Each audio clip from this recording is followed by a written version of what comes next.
Ford's fastest electric car should probably be its safest one. In fact, it's not only Ford's fastest electric car, it's Ford's fastest car in the world that you can buy, period. It's faster than the fastest gasoline, petrol-powered Mustang. But unfortunately, it just failed one critical component of a recent safety test. Here's what happened. Hello, my friends. Welcome to the channel. Great to see you. Thank you for tuning in. I'm Sam Evans. You're watching the Electric Viking, the Ford Mustang Mach-E, about to be delivered to its first Australian customers. Australians, actually, there's quite a lot of Ford fans here in Australia. Very, very dedicated Ford fans. Probably just as dedicated as a lot of Toyota fans and a lot of Tesla fans. So a lot of people have been waiting for the Mach-E. It's not exactly cheap though. Unfortunately, it starts at around 60,000 US dollars, around 80,000 Australian dollars. Actually, the exchange rate isn't so good for the Australian dollar now, so it's probably closer to around about 52,000 US dollars. But of course, you can buy a Tesla for a lot less money. In fact, $15,000 less money for the cheapest Tesla Model Y. However, the Tesla did get the 5-star safety rating. The Ford Mustang Mach-E GT did not. And it's because it's missing something that's considered crucial for a car to be safe, which is probably what you'd want to have in the fastest Ford car you can buy worldwide. And it's a really fast car, by the way. The most expensive version of the Ford Mustang Mach-E has every safety aid it needs except one. It's missing a middle airbag at the front of the car. Because it doesn't have that middle airbag between the front seats, it's called a center airbag. It basically didn't get the 5-star safety rating that you would expect from a new car. Now, Ford isn't the only manufacturer. There's, in fact, BMW EVs. There's other vehicles that have not gotten the full 5-star safety rating.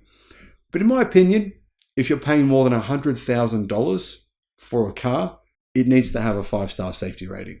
It needs to come with a middle center airbag. Now, this is a very expensive vehicle. It's a very fast vehicle. And in my opinion, for that money, you deserve to get a car that meets the safety standards. Anyway, that's just my thinking. Maybe people disagree with that. Let me know if you agree or you disagree. The Kia EV6 GT, the fastest and most powerful Kia, which is actually similarly powerful and similarly fast to this Mustang Mach-E, also missed out on a 5-star safety rating for the same reason. Bit of a surprise to me because Kia EV6 GT is also really quick. I saw a drag race with the EV6 GT. It beat a Lamborghini Huracan pretty convincingly. It's incredibly fast. So is the Mach-E GT. Two insanely quick cars.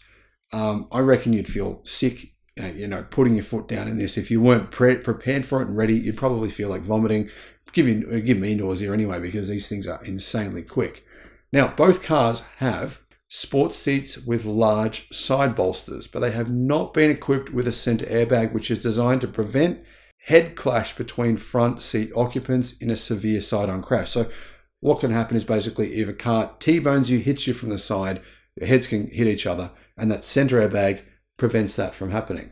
This safety anomaly comes despite the fact that both Ford and Kia's high-performance electric cars are among the quickest vehicles you can buy in the world. And of course, in Australia and America and Europe.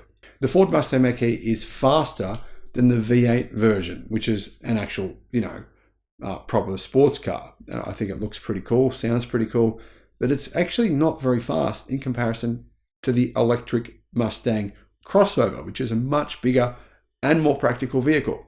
Independent testing has shown that the Mustang Mach-E GT can beat a Porsche 911 Carrera. That's not just theoretical, that's real world.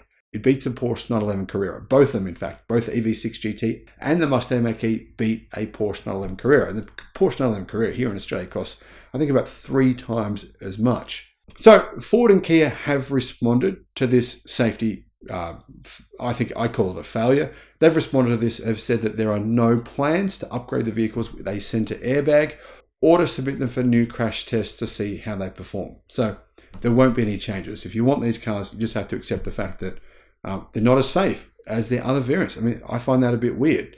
The Kia EV6 and the Mustang Mach-E both are not as safe as the cheaper, slower versions of the EV6 and the Mustang Mach-E. Weird. Anyway, Both cars do meet or exceed Australian design rule safety standards.